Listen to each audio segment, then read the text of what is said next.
Stuart Harrison, those of you I don't know.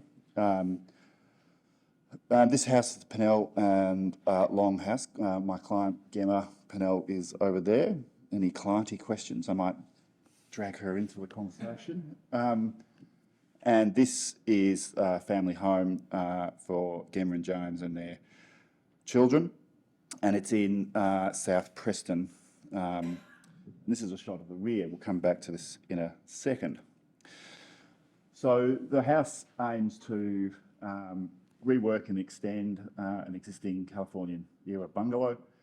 And this axonometric probably shows the sort of basic proposition. A relatively clear separation between new and old, almost an aggressive distinction between the two, so pushing the Barricada idea up to 11. So different material palette, construction system, and sort of spatial quality, but then also linking the two together internally, and that will play itself out. The house is really focused around a series of courtyards and proposes a sort of alternate approach to a house extension that is, I guess, an alternative to a large open plan living space directly connected to a largest garden. So this is the immediate context. This is Plenty Road here, it's trams through here. This is Milton Crescent, which is the street that we're on, number 21. In this little corner here, as the street turns around the park here. And the side is a bit of a threshold between sort of detached housing through here and sort of urban consolidation sites here on Plenty Road. Indeed, the house has as immediate neighbour a development from about 10 years ago, a large apartment development. And so there's a bit of a threshold between those two worlds, and the site has to deal with that. It's also quite heavily treed, particularly at the front. There's a kind of setback, borrowed setback as a result of that street curving. This was the conditions when we started work in 2020, right at the start of the pandemic, as I'm sure many of the projects you're seeing today and tomorrow were. That is the back of the development there, and then the existing house is sort of almost invisible, quite heavily vegetated, an existing carport here. You can see there, that's the house through there. And go to the next slide, you can see the existing, and there was an existing addition that was in weatherboard like the original house, a sort of 90s addition that was a relatively ordinary piece of work. This was the main living space here. It had the lowest ceiling in the house, so sort of the opposite of what you might want in a significant living space. There was a big deck, perhaps too big, a series of sheds, carport, and then the main original house, four primary rooms, one of which was being used as a kitchen. And in a reasonably kind of standard way, a sense of redeploying, to continuing to use those rooms as bedrooms, mostly. And then here, so this is the sort of new existing to proposed. We can see a sort of almost a sort of big square proposition in which outdoor spaces are part of the composition as much as the indoor spaces. So in a light green, which hopefully you can sort of pick up on the projection, there's sort of four outdoor spaces, courtyard decks. There were two existing ones, porches from the original. So there's a sort of culture of sort of encapsulated outdoor spaces on the existing house, which we sought to sort of build on. And then a series of courtyards. This one, the entry courtyard, which we'll talk a bit about in a minute. And this is a sort of really the back door, and celebrating the back door of the house, sort of a growing interest we have in service and ancillary spaces, as opposed to just focus on sort of large living spaces.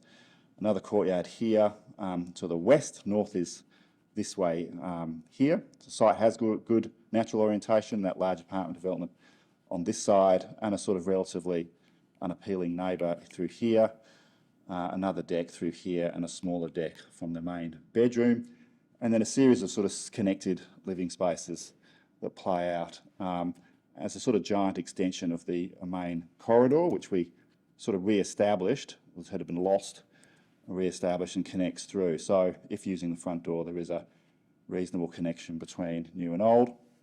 A series of sections here. The new area house is flat roofed. There's some structural work to enable a relatively easy addition work later in the future onto the roof. For now, the roof is flat and allows for easy use of solar panels installation. In fact, solar panels will be reused from the original house, and they've got good access for future upgrade. And then this is showing the composition, I guess, of new and old as it plays out now. The driveway, that's the main entry to the house, and this is the entry courtyard, which is the way the house is used primarily. Some interesting turned columns on the original to retain the existing house was repainted. Now into the professional photos, so we can see that entry courtyard. This is inside that courtyard. And here we see it's primarily a brick house, combination of red and white brick that sort of tooths together, both inside and outside. The white brick is more expensive, used more sparingly and strategically. And then these little outdoor spaces are covered in part, and here to provide shelter for bikes, scooters, and washing. And then this courtyard also provides a bit of light deep into the plan. It gives direct access to the laundry, sort of works as a mud room, a key space in a sort of family house. And then a series of spaces that you get good sense of connection between them. So here we're looking into this little parlour space and then back out into another courtyard, the west courtyard. This is that west courtyard. Here we can see through to the kitchen, through that to the north-facing deck. This is semi-covered as well. There's these open sort of frameworks here, and hoops and hammocks can be hung off these and have been, in fact. This space here, which was one of the original rooms, the original kitchen, now redeployed as an all-important work from home space. Two people can work in here comfortably. And here you can see through courtyard, through kitchen, through onto the north-facing deck. That's the kitchen connecting out to the deck. And I guess a really conscious attempt here to not put the kitchen at the back of the plan and to give it direct north-facing orientation, recognising it's a cliche, but the importance of the kitchen as the sort of centre of the house, but also give it light from four sides really. It's got direct windows and ventilation on three sides, and then borrowed light into the dining space, which is here. Thank you, and that connects through to the living space.